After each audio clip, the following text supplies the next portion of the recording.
Au terme d'une semaine difficile, l'exécutif se projette dans l'après-Hulot. Le week-end s'annonce studieux pour Emmanuel Macron qui doit trouver, d'ici à mardi, un remplaçant à Nicolas Hulot, dont le départ fracassant contrarie la rentrée de l'exécutif. Le gouvernement sera au complet pour mardi, a annoncé son porte-parole Benjamin Griveaux, à l'issue du premier Conseil des ministres depuis la démission du ministre de la Transition écologique mardi. L'Élysée n'a pas voulu en dire plus, notamment sur l'ampleur du remaniement. Sera-t-il limité au poste de Nicolas Hulot ou élargi à d'autres portefeuilles? Rentrée jeudi soir de Finlande, Emmanuel Macron devrait multiplier, avec Édouard Philippe, les consultations en toute discrétion sur ce choix délicat. Parmi les noms les plus cités par les observateurs et les médias, figurent ceux de l'ancienne ministre Ségolène Royal, du président de l'Assemblée nationale François de Rugy, du secrétaire d'État à la transition écologique Sébastien Lecornu, de Chantal Jouanneau, présidente de la Commission nationale du débat public, voire de Daniel Cohn-Bendit, figure historique de l'écologie qu'Emmanuel Macron consulte régulièrement. Évidemment que le départ de Nicolas Hulot est un coup pour le gouvernement pour cette rentrée, a concédé Benjamin Griveaux. Mais, ce n'est pas le départ d'une personnalité, aussi éminente soit-elle, qui remet en cause les politiques que vous conduisez, a-t-il ajouté, s'adressant à ses ministres. Emmanuel Macron a d'ailleurs insisté sur le fait qu'ils étaient là pour être dans l'action, car il n'est d'idéaux louables que s'ils cherchent à changer le réel. Mauvaise nouvelle, après un été plombé par l'affaire Benalla, l'exécutif voulait repartir du bon pied en se concentrant sur les réformes économiques et sociales, de l'assurance chômage au plan de lutte contre la pauvreté. Avec l'objectif déclaré d'être à l'écoute des angoisses, des impatiences et des inquiétudes des Français, selon Benjamin Griveaux.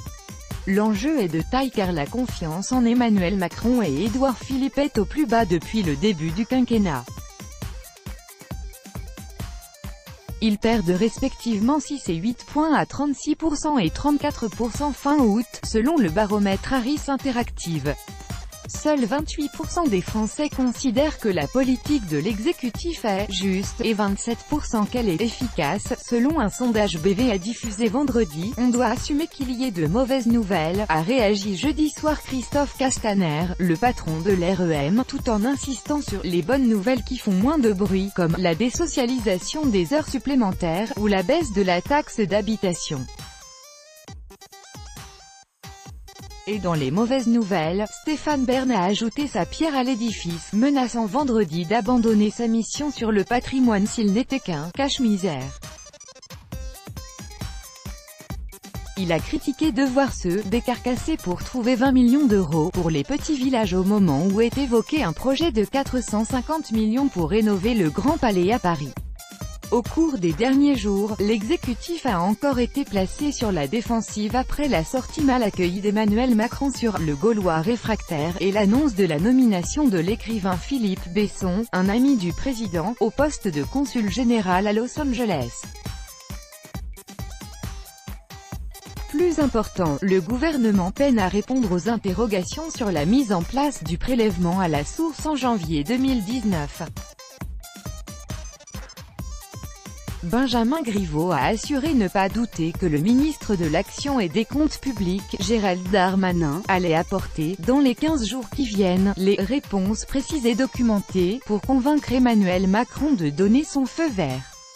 Il faudrait que les couacs soient massifs pour qu'un report, voire un abandon, de cette réforme soit décidé, a-t-il précisé, et la communication de l'exécutif sur ce dossier suscite de nombreuses critiques dans les rangs de l'opposition. Techniquement, c'est sans doute prêt, mais politiquement ils ne savent pas comment prendre le truc, a commenté sur RMC le député La France Insoumise Alexis Corbière. Outre le remaniement attendu, la semaine prochaine sera placée sous le signe de la rentrée scolaire, qui donnera l'occasion à Emmanuel Macron de retourner en province.